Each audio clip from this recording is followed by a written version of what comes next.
Fala galera, sejam muito bem-vindos à Conexão Terror.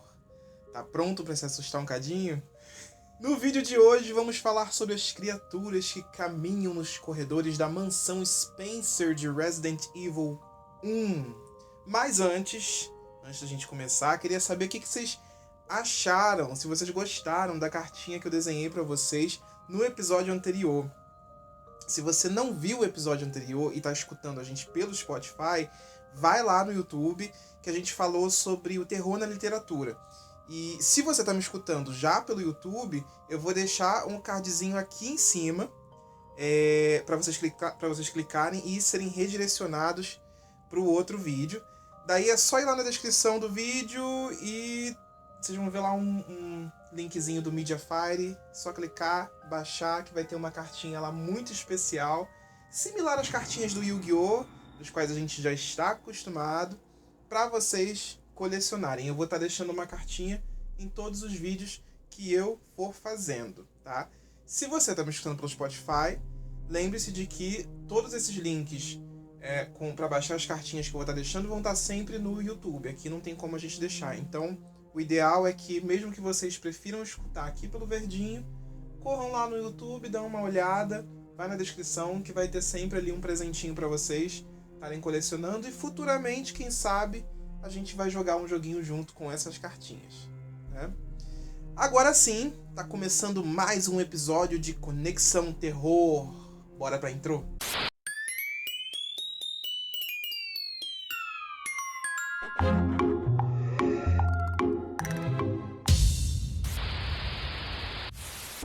Então, como eu falei, nós vamos falar hoje sobre as criaturas do primeiro jogo do Resident Evil. Não sei se todos estão cientes, mas um novo filme do Resident Evil irá estrear agora, no dia 9 de setembro. O filme se chama Resident Evil, Bem-vindo a Raccoon City, e ele não será uma continuação das franquias com a Milla Jovovich, e sim um reboot que está sendo meio que tratado como um filme de origem ali, né? Mostrando ali o começo de todos os personagens. Nele a gente vai ter a presença dos personagens do Chris e da Claire Redfield, do Leon S. Kennedy, da Jill Valentine, do Albert Wesker, Ada Wong e muitos outros personagens que estão presentes também nos dois primeiros jogos. Assim como eles, outra galera que também é muito importante dentro dos jogos e vão estar nos filmes são os monstros. Sem eles os jogos não seriam nem 50% do que eles são, né? São os monstros que trazem toda a atenção, o medo e a ação da franquia. Então, assim, nada mais justo do que a gente falar um pouquinho sobre essas estrelas maravilhosas que assombraram por muitos anos os nossos pesadelos de criança. Como esse novo filme vai unir parte das tramas do primeiro e do segundo jogo, eu vim trazer aqui a lista dos monstros. A parte 1 a gente vai estar falando sobre os monstros do primeiro jogo e a gente vai fazer um próximo episódio como parte 2 falando sobre os monstros do Resident Evil 2. Alguns deles, inclusive, a gente já pôde ver aí no trailer do filme, como os cachorros zumbis, o Licker e, obviamente, né, os famosos zumbis, que são a cara da franquia. Então, bora começar. Só para contextualizar a origem dessas criaturas, tá, gente? Para quem não sabe, uma empresa chamada Umbrella Corporation prometia, em meados ali dos anos 90, produzir produtos farmacêuticos para comercializar primeiro localmente, ali na cidade de Raccoon City, mas depois certamente iriam expandir mundialmente. O problema é que a Umbrella não estava apenas produzindo um remedinho ali para sua tosse ou para sua dorzinha de cabeça. Ela também estava criando armas biológicas nível hard, com a ajuda de uma galera grande, assim, envolvendo até o povo da política. Um belo dia, um dos vírus acabou vazando do laboratório da Umbrella e infectou a galera da cidade, transformando geral em zumbi. Além deles, os cientistas já faziam experimentos com animais e plantas, então por isso temos tantos monstros soltos pelo jogo. Só para explicar também, armas biológicas são experimentos científicos feitos com material biológico. Isso é, tudo que tem vida, tudo que é vivo e vem da natureza. O intuito da criação dessas armas é tentar, de alguma forma, ajudar ou atrapalhar, né, em guerras contra outros países, criando tipo uns super soldados. Dito isso, bora falar dos monstros. A gente não podia começar, senão, pelos grandes zumbizinhos, os zombies. Bora começar falando deles, que são os mascotes do jogo, basicamente. Sem eles, o jogo, com toda a certeza do mundo, não teria sido um grande sucesso, né? Não teria sido o que foi. Quem são os zumbis no jogo, né? Qual é o papel deles ali? São seres humanos infectados com T-vírus que vazou das instalações da Umbrella Corporation. Eles correm? Não. Os zumbis infectados pelo T-Virus não correm, porém, existem zumbis infectados por outros vírus dentro da franquia dos jogos que sim, correm e são até mais agressivos muitas vezes. Mas como a gente está focado aqui no primeiro jogo, esses zumbis do primeiro jogo não correm. De que forma eles são muito perigosos? Sendo assim muito sincero, os zumbis do primeiro jogo já são criaturas muito fáceis de enfrentar. O problema é que, como o jogo se passa numa mansão cheia de corredores muito estreitos, e eu incluo até o remake do primeiro jogo nisso também, porque ele também é assim, fica extremamente difícil de se esquivar deles. A parada fica ainda mais difícil quando vem um de cada direção, além do fato de que você tem que atirar bastante para poder derrubá-los. Se a gente for olhar pelo aspecto da ficção, da história do jogo, né, eles são muito mais temíveis, já que a mordida deles infecta. Então, se você for mordido, você automaticamente vira um zumbizão. Nos jogos, você pode se curar com as ervinhas de cura que você vai achando pelos cenários, né, espalhadas pelo cenário. Então, você acaba não virando um zumbi. Qual é a aparência dos zumbis, né? Nas primeiras versões dos jogos, como os gráficos eram bem horrendos, a gente não tinha muita noção do aspecto visual detalhado de nenhuma das criaturas, nem dos personagens. Com a chegada dos remakes, a gente acaba tendo uma visão melhorada de quem eram os infectados, né? Quem eram esses cidadãos ali dentro da história. Como o primeiro jogo se passa na mansão Spencer, que servia de fachada, quando na verdade era uma das várias entradas do laboratório subterrâneo da Umbrella, temos zumbis ali que eram pessoas que trabalhavam por lá, né? Ou que estavam ali pelos arredores e acabaram entrando na mansão, além de corpos de pessoas que já tinham sido infectados com o vírus, tinham falecido e tinham sido enterrados e voltaram à vida. No Resident Evil 2, como o jogo se passa na delegacia, que fica bem perto ali do centro de Raccoon City, temos uma variedade maior de zumbis, né? Dentre eles, os moradores da cidade, os policiais da própria delegacia e etc. Os zumbis pensam? Não. Como todo clássico zumbi, aqui os zumbis são movidos apenas pela necessidade de se alimentar, já que o vírus promove um grande aumento no metabolismo, né? E o metabolismo acelerado causa uma fome sinistra.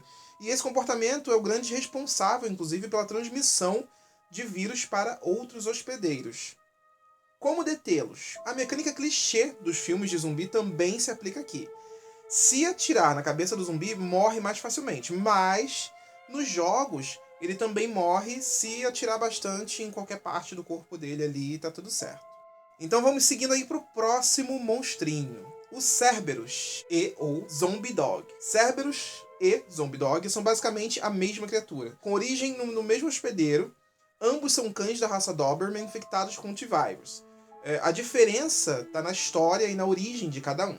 Quem é o Cerberus? Os Cerberus eram uma arma biológica criada a partir da infecção do T-Virus em cães Doberman treinados para ações militares. Então eles foram intencionalmente criados para serem criaturas infectados. São rápidos e agressivos? Sim. Esses cães, mesmo infectados, eles continuam com uma agilidade surreal. Nos jogos isso acaba impactando no confronto, porque fica muito difícil mirar em um deles quando eles não param, só correm e avançam em você. Os Cerberus gostam de andar em bandos, como a maioria dos cães, e também preferem atacar em grupo, guiados por uma fome constante, assim como os nossos zumbis, né? Qual é a aparência dos Cerberus? Como o vírus não compromete muito a parte muscular do corpo, os Cerberus acabam ficando com algumas feridas pelo corpo, mas nada tão bizarro quanto os zumbis humanos. Um fato legal também para se comentar aqui é que os Cerberus foram os primeiros monstros a aparecerem nos jogos. Olha que legal. Eles que atacam a galera da STARS assim que eles chegam ali na floresta das montanhas Arklay, né? No início logo do jogo mesmo. E se você tentar sair da mansão, inclusive, você é atacado por um deles. Quem é o Zombie Dog? Os Zombie Dogs não foram criados como uma arma biológica, mas sim foram infectados acidentalmente.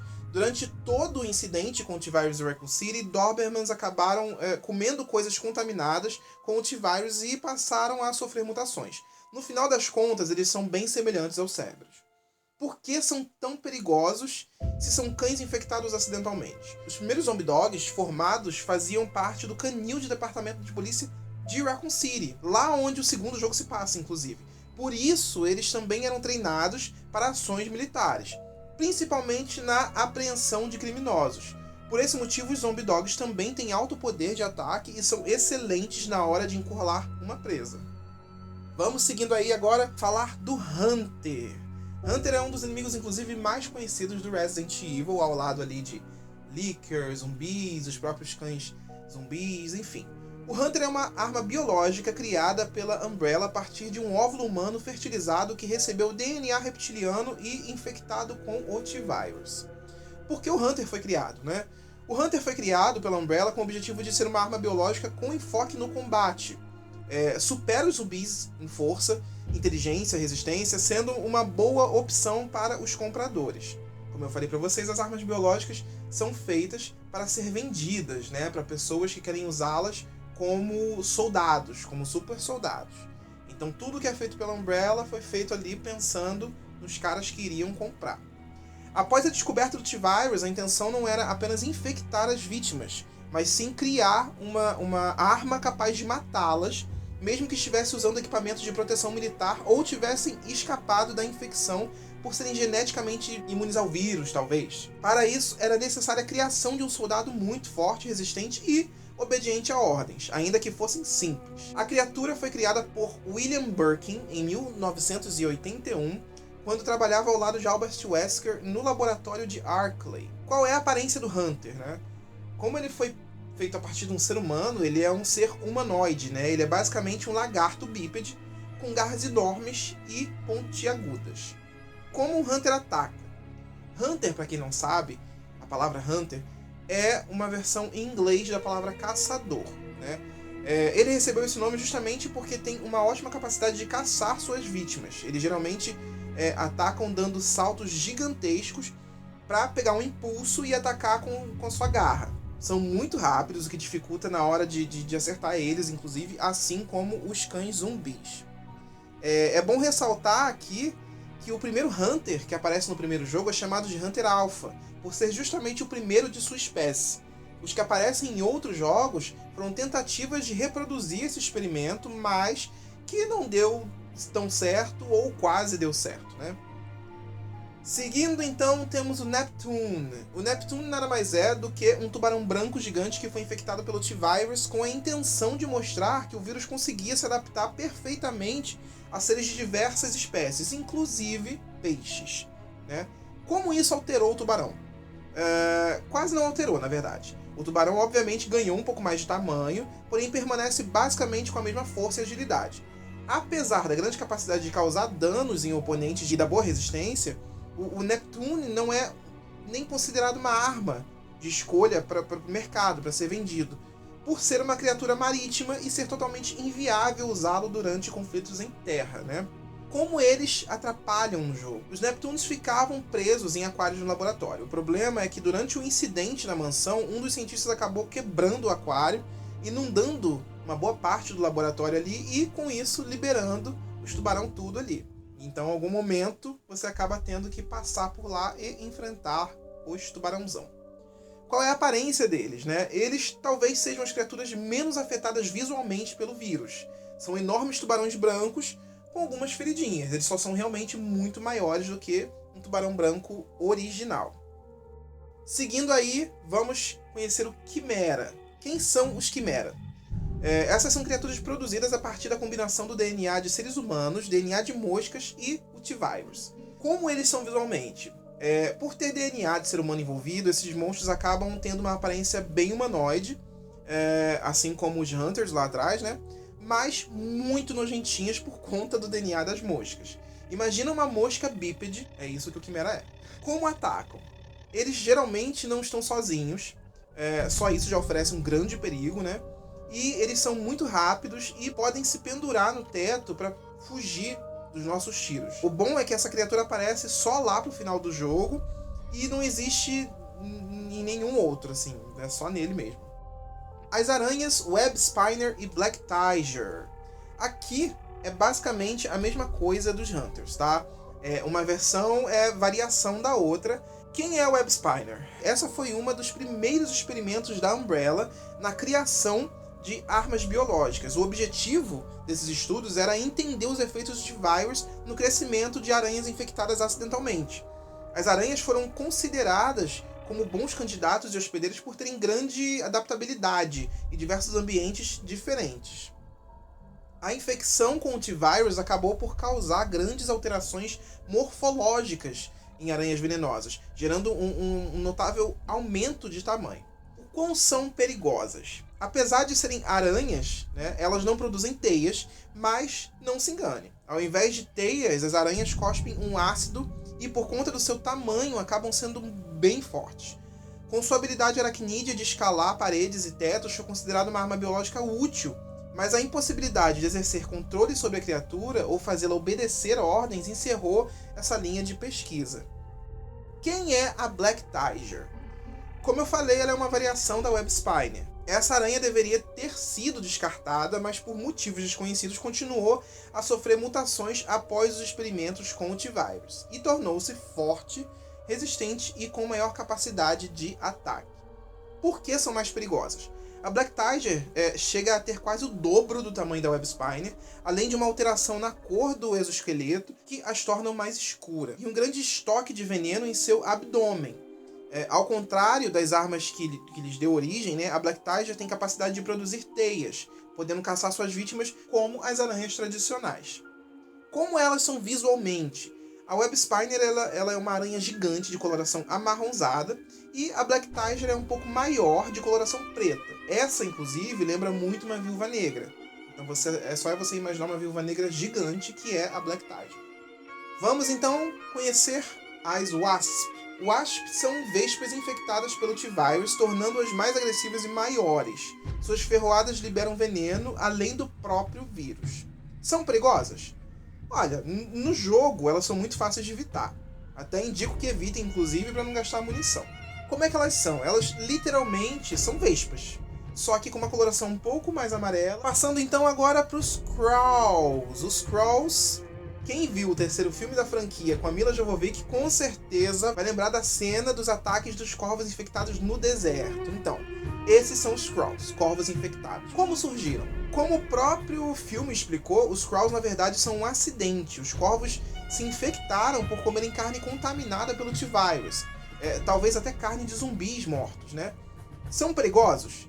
Olha, eles geralmente estão sempre em muita quantidade, porém nos jogos é bem fácil de você evitá-los. Se você passar bem devagarzinho ou até nem passar por eles, você acaba não tendo que enfrentar de fato essas criaturas. Vamos agora para as cobras Adder e Yawn. São cobras de espécies diferentes que foram infectadas pelo T-Virus, então são basicamente variações, né? A Adder. As Adders são cobras pequenininhas, porém venenosíssimas, e costumam se locomover em grupos e estão sempre em locais úmidos. Que perigo elas oferecem? Bom, as que possuem coloração esverdeada causam apenas ferimentos, enquanto as avermelhadas causam envenenamento e algumas vezes caem de árvores e surpreendem o jogador. Então você tem que ficar esperto quando estiver passando por um local assim, porque você pode dar de cara com uma Adder. Quem é a Yawn? Essa é uma cobra venenosa mantida em cativeiro para ser usada como cobaia em pesquisas com o T-Virus. Acabou escapando dos laboratórios e foi infectada, ganhando um expressivo aumento em seu tamanho. Ela certamente é um dos inimigos mais memoráveis do primeiro jogo. Muito por conta do seu tamanho mesmo, mas também por ser um chefe bem forte. No remake também ela ganhou umas CGIs bem legais de apresentação. Como ela ataca? Yawn, na verdade, a palavra Yawn é uma expressão que representa bocejo. Ela foi apelidada assim justamente porque ela abre totalmente a sua boca antes de traçar o ataque. Então lembra um bocejo. Por ser gigante, uma bocanhada já engoliria um ser humano facilmente, assim. O vírus potencializou ainda mais o veneno da criatura também, exigindo um soro poderoso para ser neutralizado. Caso não seja, o veneno se espalhará pelo corpo da vítima e matará em questão de minutos. Além do tamanho, sua ferocidade e agressividade também aumentaram devido à exposição ao vírus, né? Por conta do crescimento repentino de seu corpo, sua largura é desproporcional ao seu comprimento. A criatura não mostrou nenhuma inteligência fora do normal, mas tornou-se muito mais rápida e capaz de perseguir suas vítimas por todo o complexo da mansão. Seu corpo também sofreu outros tipos de alterações, sendo altamente resistente a fogo, porém vulnerável ao ácido sulfúrico. Apesar de todas essas mudanças, Yawn é incapaz de qualquer movimento físico que não seja a de uma cobra normal, assim. Um fato muito legal sobre Yawn é que a gente pode encontrar nos arquivos espalhados pelo jogo que assim que ela ficou gigante, ela começou a transitar por toda a mansão Spencer, né? E ela foi a responsável por matar boa parte da equipe de pesquisadores do laboratório. Justamente porque ela transitava por toda a mansão, então não adiantava fugir. Seguindo, então, a gente vai conhecer a Plant 42, planta 42. Essa é uma planta que acidentalmente absorveu produtos químicos através de suas raízes, além de ter sido infectada pelo T-Virus. Como é a sua aparência? Imagina um polvo gigante, só que ao invés de tentáculos, ela tem vinhas de plantas. Claro que assim, só tem o formato de um polvo, mas o aspecto de uma grande planta avermelhada. Como ela ataca? A enorme planta usa seus ramos para atacar à distância, né? Além de secretar uma solução ácida. Como a gente pode destruir ela? Existe uma substância química chamada V-Jolt, que quando jogada na raiz dessa planta funciona como uma espécie de ácido, e aí faz a raiz se desintegrar e a planta inteira murchar na hora. Seguindo então, temos a grandiosa Lisa Trevor. Ah, Lisinha, eu sinto tanta pena dela. Então, a Lisa é uma criatura que só aparece no remake do primeiro jogo, mas ela é mencionada em arquivos e conversas durante o jogo original. A Lisa é filha do cara que foi contratado para construir a mansão Spencer. Como seu pai virou um bom amigo do Dr. Oswald E. Spencer, dono da mansão, né? Ele, sua mulher e Lisa foram convidados para passar uma temporada na mansão. Lisa e sua mãe foram primeiro, mas acabaram sendo detidas por seguranças da mansão que levaram ambas para uma caverna, e lá elas foram usadas como cobaias para inúmeros experimentos. Tudo isso acidentalmente, gente. Foram confundidas, tadinhas. Por que a Lisa foi tão importante, é tão importante para os jogos, né? A Lisa foi infectada por um vírus anterior ao T-Virus, chamado de vírus progenitor. Foi a partir dele que o T-Virus foi meio que gerado, né, depois de inúmeros testes. Imagina um vírus que ainda não foi refinado e tinha vários efeitos colaterais em todas as cobaias testadas até agora. Pois é. A Lisa foi a única que conseguiu absorver bem o vírus. E aí, com isso, outros inúmeros testes foram sendo feitos na menina, que durante 20 anos ficou presa, sofrendo inúmeras mutações, porém sobrevivendo ali. Um dia, um dos testes na menina não foi muito bem sucedido, e aí decidiram que ela já não servia mais pro projeto, e a princípio tentaram descartá-la assim definitivamente, sabe, aniquilando mesmo a menina. Mas com a junção de tantos vírus no corpo da garota, ela acabou ficando muito mais resistente, e então resolveram só aprisioná-la mesmo, porque aniquilar a garota não tava dando, tá? Onde ela entra no jogo, né? Na primeira versão, essas histórias são apenas mencionadas. No remake, nós temos a possibilidade de ir até um calabouço, e lá a gente acaba encontrando a Lisa Trevor e acaba tendo que enfrentá-la. Como é a aparência da Lisa? Lisa foi aprisionada enquanto criança, né? Mas a gente tem que lembrar que ela cresceu durante esses 20 anos de aprisionamento. Ela tem braços longos, que ficam aprisionados numa espécie de algema de madeira, e, como mesmo depois de anos não esqueceu da sua mãe, a Lisa arrancava a pele do rosto das pesquisadoras que cuidavam dela, na esperança, não sei, de reencontrar a mãe, de ver a mãe ali atrás da pele, não sei. Depois disso, Lisa costurava os rostos e fez uma espécie de saco-máscara pra pôr na cara. Então a gente nem sabe como é a cara real da Lisinha. O quão perigosa é Lisa Trevor? Ela, na verdade, não é tão perigosa. Lisa até tenta atacar você, mas só de fato libera sua força total se for atacada de volta. Em todos os confrontos que temos com ela nos jogos, podemos optar não enfrentá-la tão diretamente.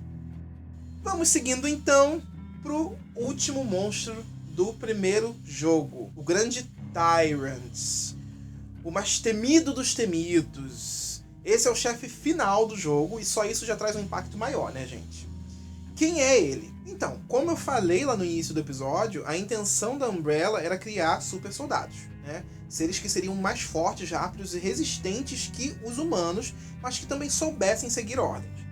No início do experimento da criação do Tyrant, foi criada uma versão chamada T-001, que era um Tyrant ótimo, só que com a coluna cervical e o coração totalmente exposto. Isso facilitava muito que os inimigos conseguissem destruí-lo muito facilmente. As tentativas seguiram em frente, usando sempre humanos como cobaias, tentando achar uma cobaia que não sofresse tantos danos após a infecção. A maioria das cobaias perdiam as funções cerebrais, transformando-se em zumbis. Eis que um tempo depois eles conseguiram criar o T-002, uma versão melhorada do T-001, ou Proto-Tyrant, como ele era conhecido também. Com os dados coletados do seu antecessor, o T-002 era praticamente uma arma perfeita. Como na verdade é até hoje, né? Se a gente parar pra pensar nas outras criaturas de toda a franquia, o Tyrant é um dos mais bem-sucedidos experimentos da Umbrella, né? Como ele é visualmente? O Tyrant tem todo um aspecto humano, sendo bem alto, tendo um dos seus braços substituídos por uma garra gigantesca. Sua pele tem uma coloração cinzenta ou esverdeada, não sei dizer muito bem, mas algo tipo como uma pele gangrenada. Quão perigoso ele é? O Tyrant foi criado principalmente para obedecer ordens. Logo, existe sempre uma mente pensante controlando o ser. Além de naturalmente já ser mais forte, rápido, alto, o Tyrant foi criado com uma capacidade de entrar numa espécie de modo turbo caso esteja perdendo a batalha. Nesse momento, quem está controlando ele ali prefere perder o controle dele e liberar o seu total potencial de ataque para destruir ali quem ele estiver enfrentando. Para terem uma noção de como ele é bem forte e uma das experiências de referência da Umbrella, o Nemesis, monstro principal de Resident Evil 3 e talvez ao lado ali dos zumbis a criatura mais conhecida dos jogos, foi feito a partir de um Tyrant. Assim como o Mr. X do Resident Evil 2 também foi feito a partir de um Tyrant, né? Bom, com isso, finalizamos muito bem a lista de criaturinhas do primeiro jogo. E eu queria saber qual desses você espera ver no novo filme, né? A Lisa não conta, os zumbis também não contam, os cachorros também não contam porque já apareceram nos trailers. Mas qual desses outros aí você gostaria de ver a galera ali do filme, do novo filme, enfrentando? Eu, particularmente, gostaria muito de ver a Yon. A cobra gigante seria muito legal de ver nesse filme, porque ia ser um revival ali da Anaconda e seria muito legal para relembrar, fazer ali uma referência aos anos 90, não é? Lembrando que eu vou deixar também um gift card, uma cartinha Conexão Terror aqui para vocês de presente. Talvez não seja uma. Se você tá me escutando pelo Spotify, corre no YouTube que vai ter um presentinho lá. Eu tô pensando aí ainda quem eu vou fazer, mas talvez não seja apenas só uma carta. Tô bem empolgado com isso, inclusive. Espero que vocês tenham gostado. Se você está me escutando pelo Spotify, deixa aí a sua recomendação. Mande pros amigos que gostam de Resident Evil. Se você está me escutando pelo YouTube, deixa o seu like, ativa o sininho, se inscreva no canal que eu vou estar sempre lançando vídeos como esse. E você também não pode perder a parte 2, né? Eu vou estar falando sobre os monstros do Resident Evil 2 na parte 2 e você não pode perder, né? Já ficou sabendo dos monstros do Resident Evil 1 porque vai perder sobre os monstros de Resident Evil 2, correto? Só para não perder o costume, eu vou deixar as fontes dessa minha pesquisa. Eu achei muito ali na matéria Inimigos, do residentevil.com.br, e muito sobre a Lisa Trevor em residentevil.fandom.com. Então é isso, obrigado. Eu sou o Pedro Yuri, esse foi o Conexão Terror. Até a próxima. Desconectando!